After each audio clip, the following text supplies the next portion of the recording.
Here you go. You ready? Yep. Don't time me or anything. I'm not. I don't care how long it takes. You pull a little nap of hair up. This is the toughest part, is getting it started without popping the stomach. So I come in, upside down knife, and try to just get underneath the hide to start. Get a hole started. Oh.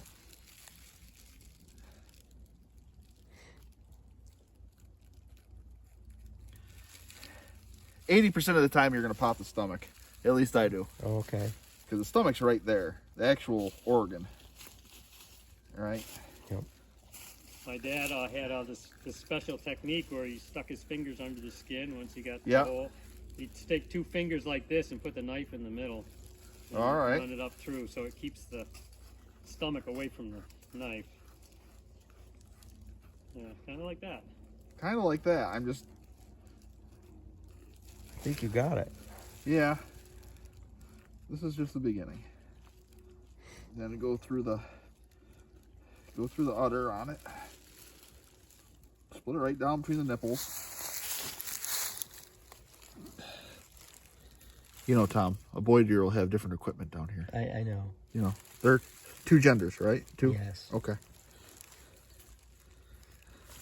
So now I'm just trying to push the guts away, right? And you split it. I go right down, keep going, right down until you hit the pelvic bone. Split the 2 hams right in half. Keep it, and see how the legs just went kind of limp? So I'm cutting those tendons that were getting rigor mortis. Mm-hmm.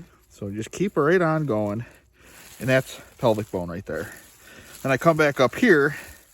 See, this is the stomach you're trying not to puncture, and watch me do it now. Because I want to get up underneath, and yep, there it is. What? I just popped the stomach, so oh, no. Hold your breath. Too late.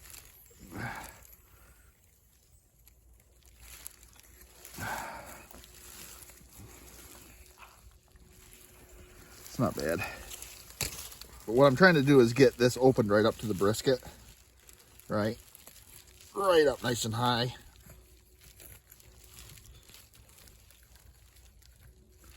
Like that. Yeah. Okay? So you just got a little hole there. Little hole, not bad. But now what you got to do, if you want to get a different angle on it, Tom, you got to pull the guts back, and then you're going to... No, now. Yeah, and then you're going to hit the diaphragm up in here. Well, there's the liver. Let me get my hand behind the liver. And then it's going to be like a solid muscle wall, right? Mm-hmm. That's the diaphragm. And so I go to one side, go all the way up and around, try to cut. Just keep cutting that diaphragm away.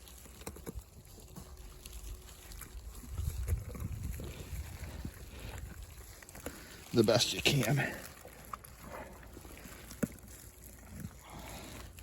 Now, this next thing I do is I reach up inside it, and I'm feeling the heart. I've got the heart in my hand like a baseball right now, right? Okay. I go up past it, right? And you'll feel the windpipe that my broadhead went through. I got my finger inside it. Okay, I get a good firm grasp around the windpipe, and now you might want to back up. This is going to get messy. Okay. And I just pull on the son of a bitch. And then out comes all of the respiratory stuff. And there's the heart. What we'll do is we'll cut the heart out of it. That's for my dad. He likes the heart? Oh yeah, he'll fry it up for lunch. Ooh. And then, watch out for that knife. There's the lungs. Now I'm just grabbing the diaphragm, what's left of it, and pulling it loose from the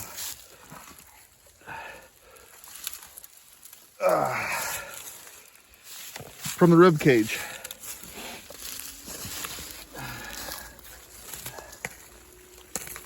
Pull all that loose, and then I'll come right out. Like that. That's the majority of it. And there's the lungs. Trying to find a broadhead hole. I went through the trachea, I know that, put my finger in it. Wow, it's amazing how long he lasts running. Yeah. Okay, now we got to get the butthole out. This is the fun part. Not really, but No, come over here, Tom. Get this angle. Now, you see that whole patch there that's got no hair on it, right? This out of the way. Yeah. Okay. Yeah. The patch that has no hair on it. Right.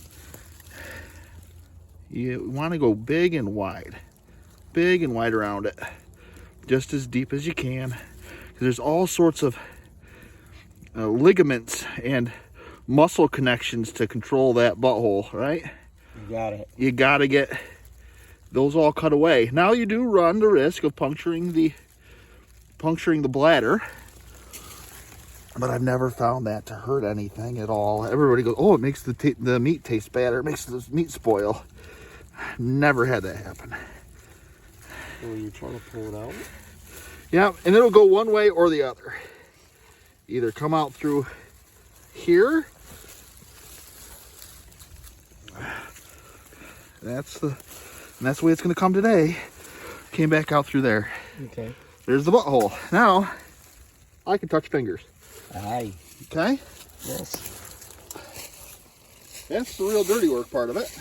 Okay. Otherwise, you just flip it over and try to drain all the blood out of it, Ah. and then shoot it ready for transport. That's a lot of blood. Yeah. It helps that we're on a hill. Yes. I agree. He's a pain in the ass. I can see everything just draining out nicely.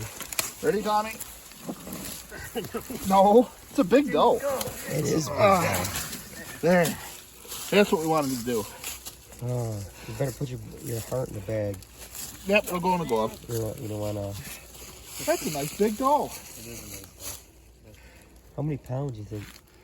That right there, 100 and maybe 100. Yeah, about 100 pounds. 100 pounds. But that was the in hole. Right there. So, Vital V, you know that the vitals on a lot of mammals. Everybody goes, don't shoot a deer in the shoulder. Okay. Well, that's exactly where you want to shoot it, right? Mm-hmm. Because here's the arm. The arm bone actually comes off the elbow and goes forwards, right? It's right here. Okay. Right? And then the scapula, the shoulder blade, is up high, right? So that makes kind of a V, right? Yes. You know what's behind that V? Heart, top of the heart, lungs, all the good shit. So shoot them right there or a little bit lower, because the heart and lungs are affected by gravity like anything else, right? So the heart wants to hang down pretty much behind the elbow, right? But then up here you got the main arteries coming off of it and the lungs. So that's why they call it the Vital V. Elk, moose, deer, Vital V. Nice. What's the exit look like? Right there. Yep. Get over this way, Tom. So, basically, you went right through the lungs. Boom. Yep. Lungs. All the major arteries in the top of the heart. Awesome. Smacked it. You're the man.